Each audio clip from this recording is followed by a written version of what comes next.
Damn It is a CAD Left 4 Dead campaign that was supposed to connect the Dare and Blood Harvest. It was released in November of 2016. It was in a very rough state to say the least. Thankfully there is now a lot of mods that fix the map and make it playable. I'm gonna be using one of them in this video. The campaign starts supposedly after the Dare. The survivors have landed in some sort of warehouse, which is filled with explosives, which is very annoying.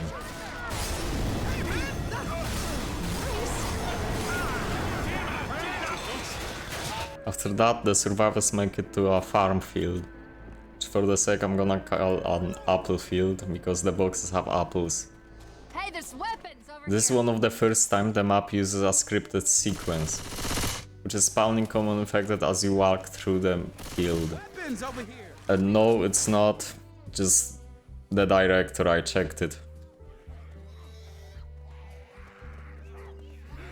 Continuing onwards, the survivors make it to a railroad. And I'm gonna say this now, this custom campaign loves using tanks everywhere. You will have a tank on every map and also a witch. And the last map, oh. The last section of the map consists of a field with crows. Of course, spawn a horde. But this time it's an infinite horde, so you have to move real fast or well, you're gonna hear us. Although the safe house is pretty calming. Let's go. The second map doesn't spare you the action, because as soon as you walk out there is a panic event. A plane crashes into the bridge. And of course, walking through the bridge is safer than going through the water, that's gonna make you slow. Yeah.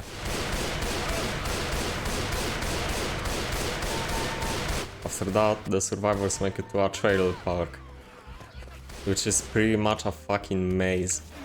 Honestly, it's the worst section of the whole campaign, especially since almost always a tank will spawn on the fucking hill, resulting in stuff like this happening.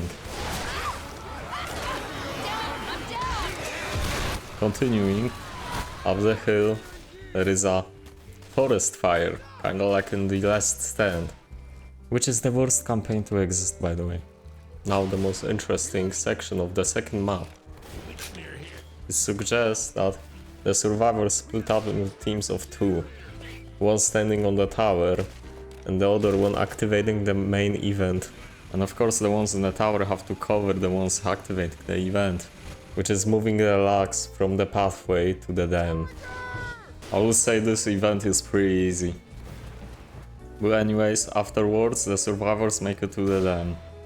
Now I'm gonna be honest, the last map is like hell. This map has an infinite horde, 2 panic events, and on top of that you can be instantly killed by a charger or a tank. Not to mention, but there is at least 3 tanks in this map. But anyways, after going through some silos room, I don't know what to call it, we make it to the dam finally. And while it looks cool, this isn't where the fun ends.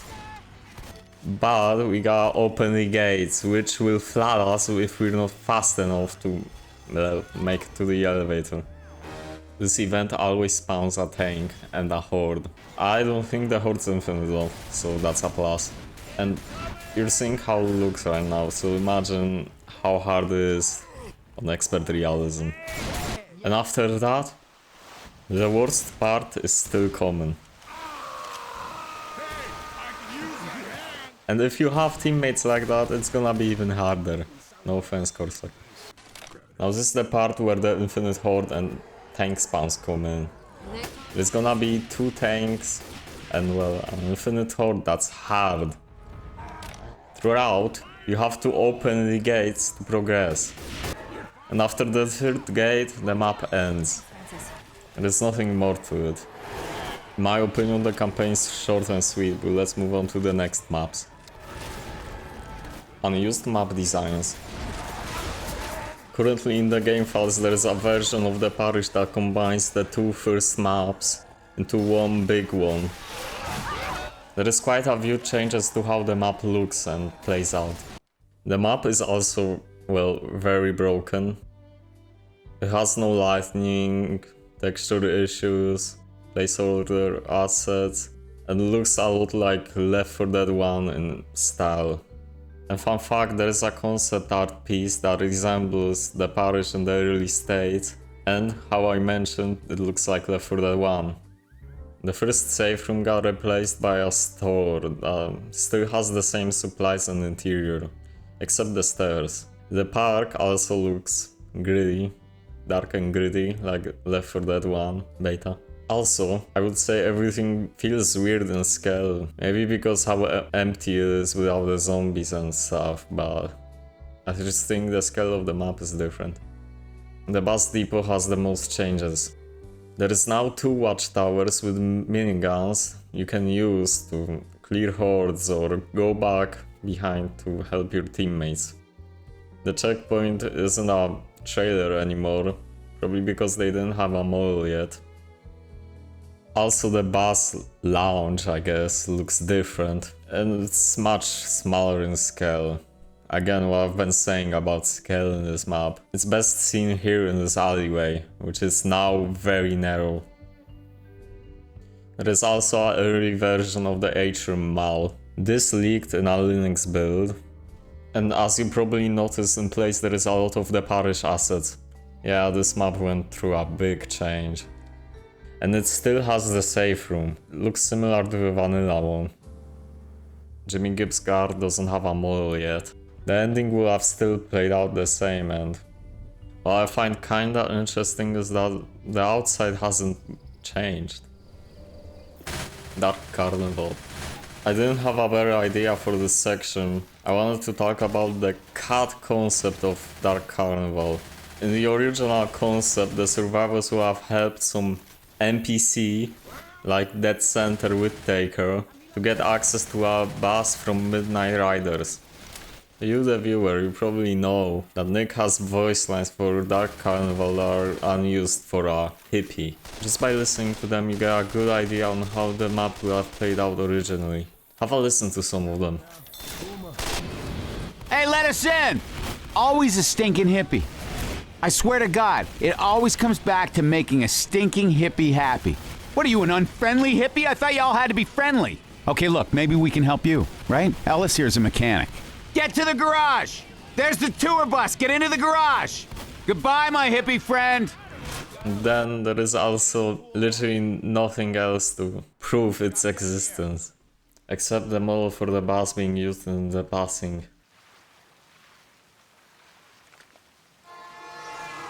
Did you guys see that? Also, originally the coaster was supposed to take place on a monorail. There are voice lines for it too.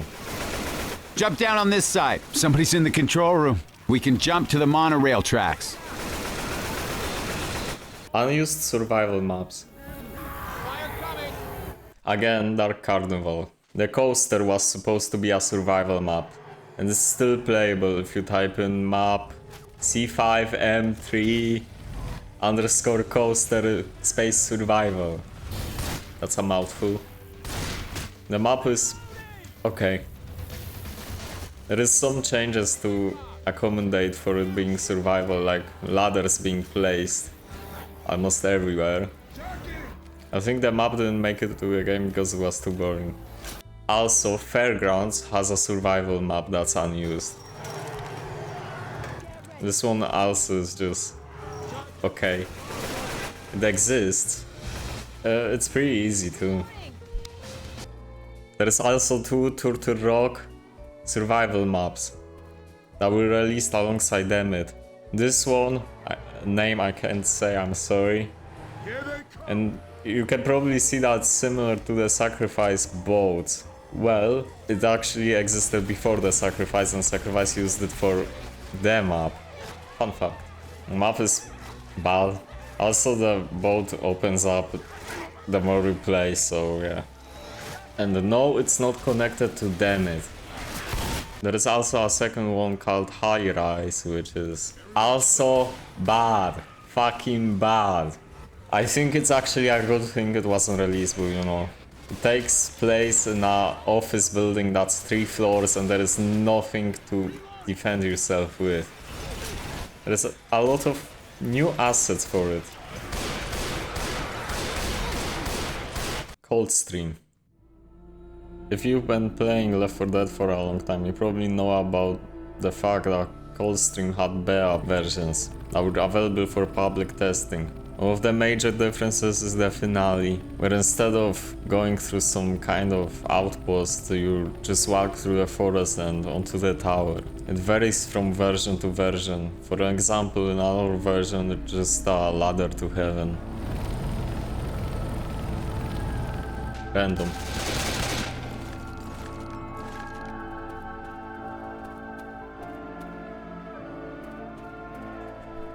Curling Stadium is a map.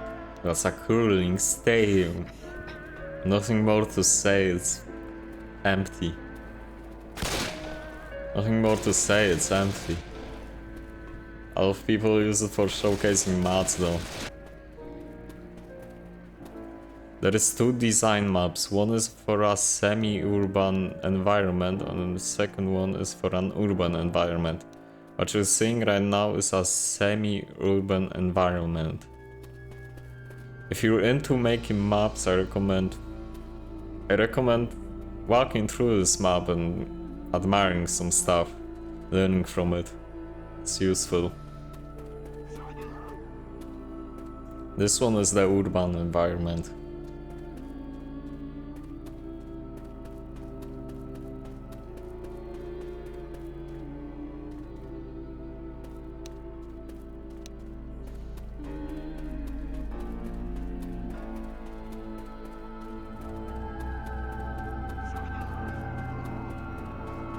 The rest of the unused maps are just for testing purposes, like this. This is just a prefab for Swamp Fever. There's nothing special to it. There is also like a lot of these maps that just are for showcasing props and seeing how they look like.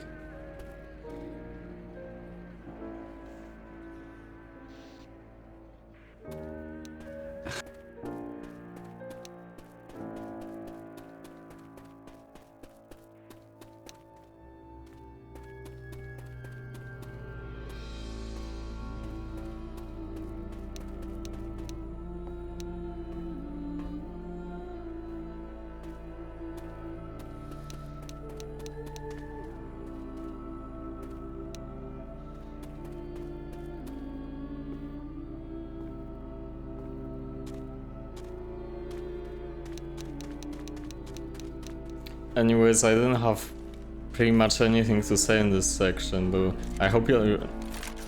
Fuck. I hope you enjoyed the video and subscribe, support me, whatever. Just...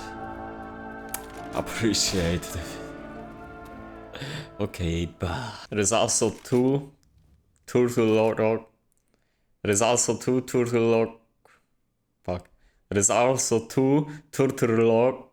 Fuck! There is also two Turtle Rock survival maps that were released alongside Emmet.